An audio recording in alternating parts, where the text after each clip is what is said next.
ఈరోజు మే నెల 2వ ఆదివారం మదర్స్ డే. ప్రపంచవ్యాప్తంగా ఈరోజు అంతర్జాతీయ మాతృ దినోత్సవాలు. తల్లి ప్రేమకు, తల్లి త్యాగానికి కృతజ్ఞతలు తెలియజేసేందుకు కోసం ఈ రోజును అంతర్జాతీయ మాతృ దినోత్సవంగా పేర్కొనడం జరిగింది.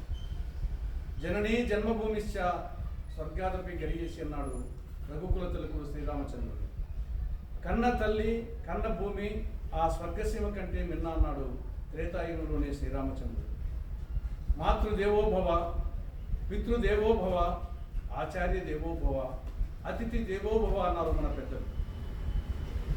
తల్లి, తండ్రి, గురువు, అతిథి వీరు దైవంతో దేవునితో సమానమని చెప్పేసి మన పెద్దలు చెప్పారు. అమ్మ అనే మాట ఒక కమ్మని మాట. అమ్మ అనే పదములో అమృతం ఉంది.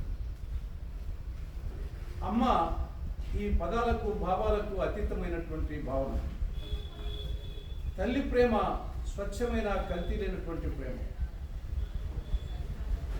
వేంపల్లి సంఘవీధికి చెందినటువంటి రామ నాగరత్నమ్మ, రామ రామయ్య దంపతులు బీద కుటుంబం. వీళ్ళ కుమారుడు రామ వరప్రసాద్. బీద కుటుంబమైన కొడుకు ప్రతిభావంతుడు కాబట్టి తాము ఎన్ని కష్టాలు పడ్డా తమ బిడ్డను చదివించాలని పట్టుదలతో ఆవిడ టైలరింగ్ నేర్చుకొని, శిక్షణా కేంద్రంలో టైలరింగ్ నేర్చుకొని ఆ టైలరింగ్ ద్వారా తన కుటుంబాన్ని పోషించుకుంటూ తన బిడ్డను వేంపల్లె చైతన్య హై స్కూల్ విద్య చేర్పించింది. తర్వాత నెల్లూరు నారాయణ కళాశాలలో ఇంటర్మీడియట్ విద్యను జరిపించింది. దాని తర్వాత హైదరాబాద్లో ఐఐటి కోచింగ్ ఇప్పించింది.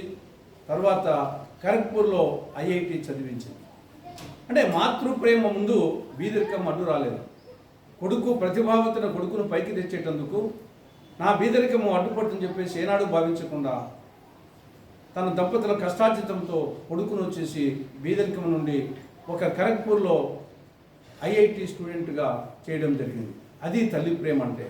అందుకోసం ఈరోజు అంతర్జాతీయ మాతృ దినోత్సవం సందర్భంగా సింబాలిక్గా కాంగ్రెస్ పార్టీ తల్లి ప్రేమ అంటే ఇలా ఉంటుంది అని నిరూపించడానికి సింబాలిక్గా ఈ కార్యక్రమం చేయడం జరిగింది.